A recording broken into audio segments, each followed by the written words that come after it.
Try natin. Open CapCut, new project.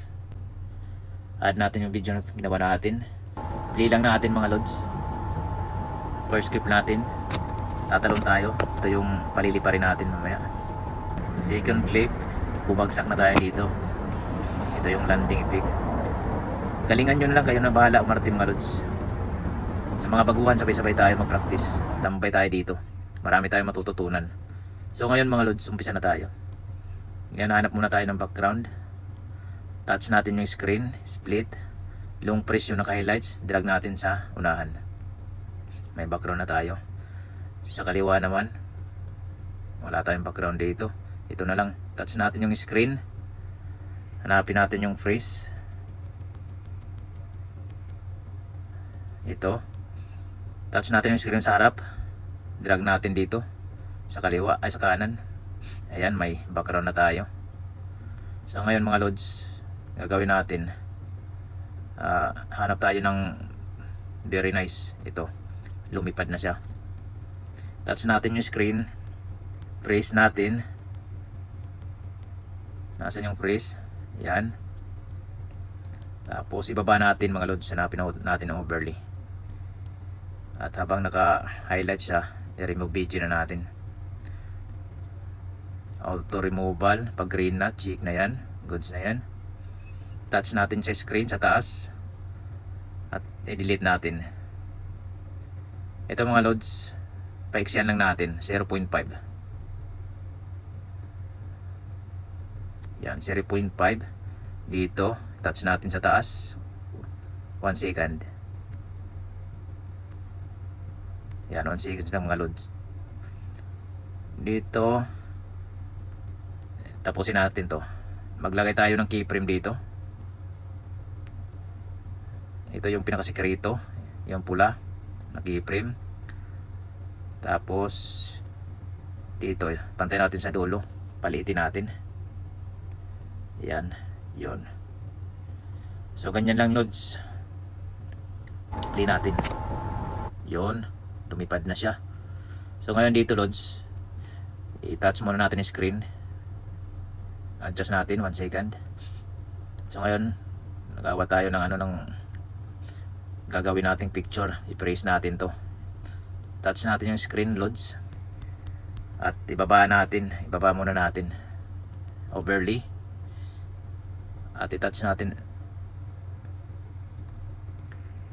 At hanapin na natin yung freeze.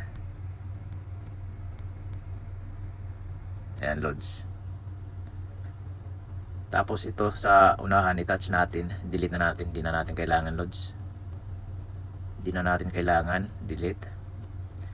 Touch natin yung screen na naka-picture.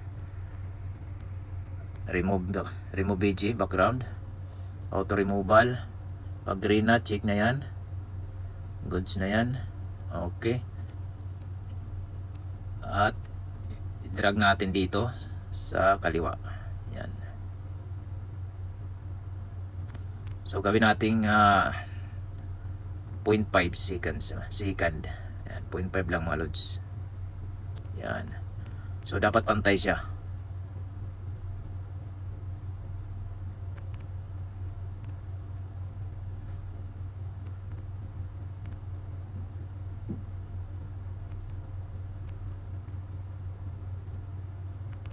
Okay lods, dapat pantay siya. So ngayon, touch natin to. Lagyan natin ng keyframe. Lipat natin sa dulo. Tapos palitin natin. Yan. Ilayo natin. So, ganyan lang lods. Okay. Play na natin. Yun, bumagsak. So ngayon, hilain natin to. Yung karugtong. Long press, tapos i-drag natin dito. Idugtong natin. So ganito yan lods, play natin. Yun, lumipad na, bumagsak. So ngayon mga lods, adjust natin yung speed. Touch natin yung screen, speed, normal. Gawin natin 2 seconds. Yan. At ito mga loads, touch natin tong screen na maliit, yung bumagsak. Tapos adjust natin yung bilis niya. Ito yung out 1. Try natin. Dito i-edit natin.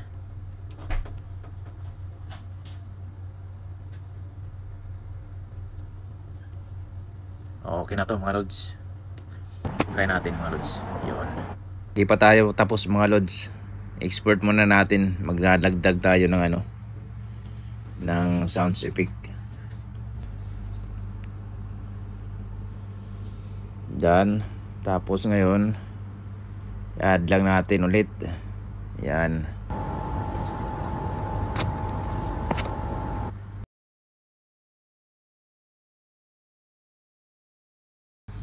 Touch natin yung audio. Mag-search tayo ng retro anime.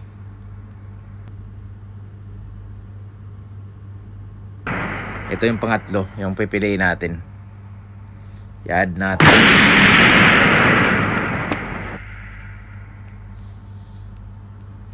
Tapos palitin lang natin dito. Touch natin yung screen, tapos drag. Pwede nyo i-cut. Tapos touch natin ulit yung screen, duplicate. Yan. At i-drag natin dito yung pababa siya.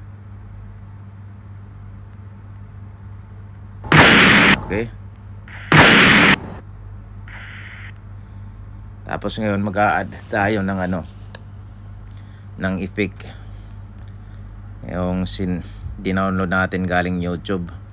Overlay lang tayo. Plus hanapin natin yung ito. So remove BG muna natin. Touch natin yung screen. Remove BG, chroma key.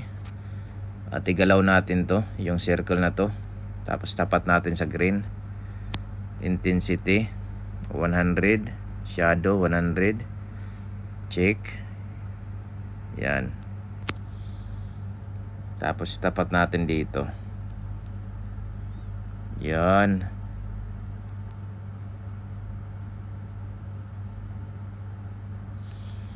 Tapos duplicate natin to mga lods habang naka-highlights. Duplicate natin. Tapos touch natin yung screen ulit. Ibaba natin.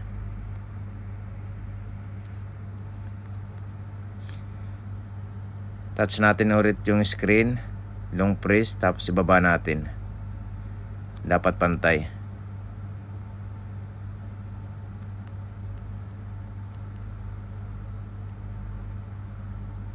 Yan.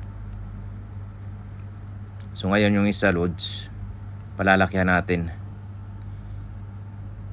Maglagay tayo ng keyframe.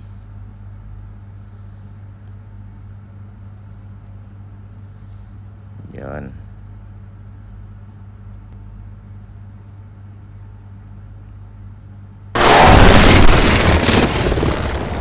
Yan. So yung isa, pinalakihan natin para humiwalay. Yon, yung isa nandun lang sa kamay niya. Okay na to mga lods. Tapos magdadagdag pa tayo dito ng yung palipad siya dito. Lagyan natin ng apoy sa paa. Mag-overlay lang tayo. Tapos i-add natin to. Dinownload natin sa YouTube yung apoy. Sa ngayon, remove BG natin.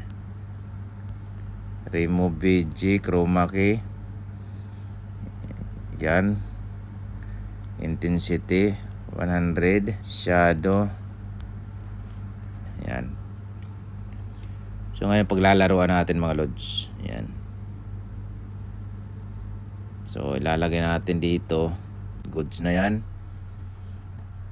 Tapos duplicate muna natin.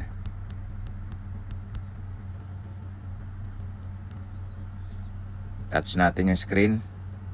Tapos ibaba natin. Ayan. Ipantay lang natin mga lods. So ngayon, umpisa na tayo. Yan, dito tayo mag-umpisa. Hanggang dun, nawala. Touch natin yung screen, split. Touch screen, split sa baba. So ngayon, gagawin natin, lagay tayo ng keyframe.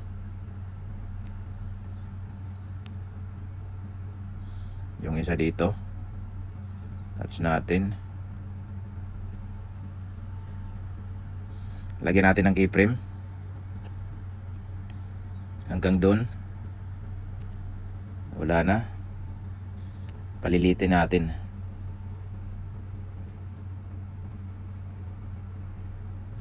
hanggang mawala siya.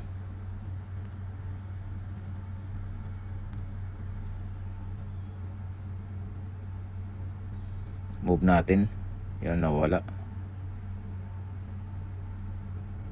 Yan, hanggang dyan mga lods. Try natin. Yun. Yung isa naman, sabay lang natin yung isa. Yan yung isa. Maglagay tayo ng keyframe. Touch natin to. Yan. Tapos sa taas naman.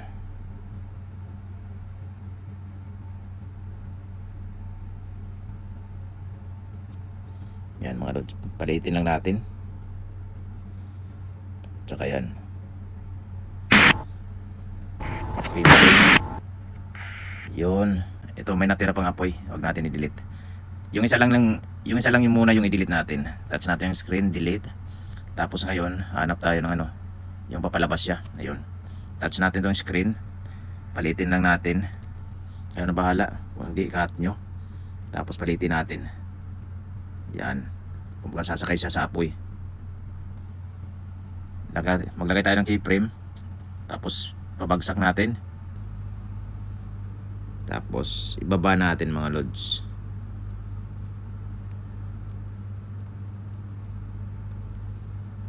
Lagay natin dyan. Magduduplicate na tayo mga lods. Ay, bago tayo magduplicate, splice muna natin. Lagay natin sa overlay. Yan. Para shows lang talaga yung nag-aapoy. Para hindi halata. So ngayon, duplicate na natin.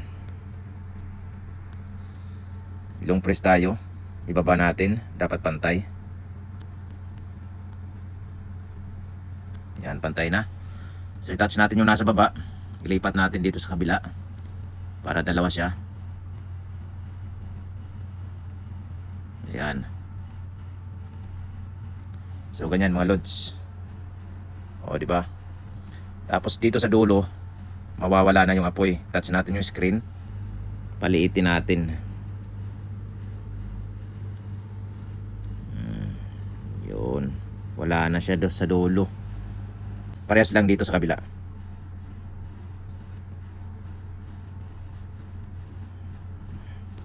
Ganito na yan mga lods. Yan. Huwag kalimutan aspect ratio. 9:16. Resolution 2K to 4K. 50. Frame rate at saka recommended. Expert na yan. Sana nakatulong mga lods. Like and share na lang tayo para dumami tayo dito.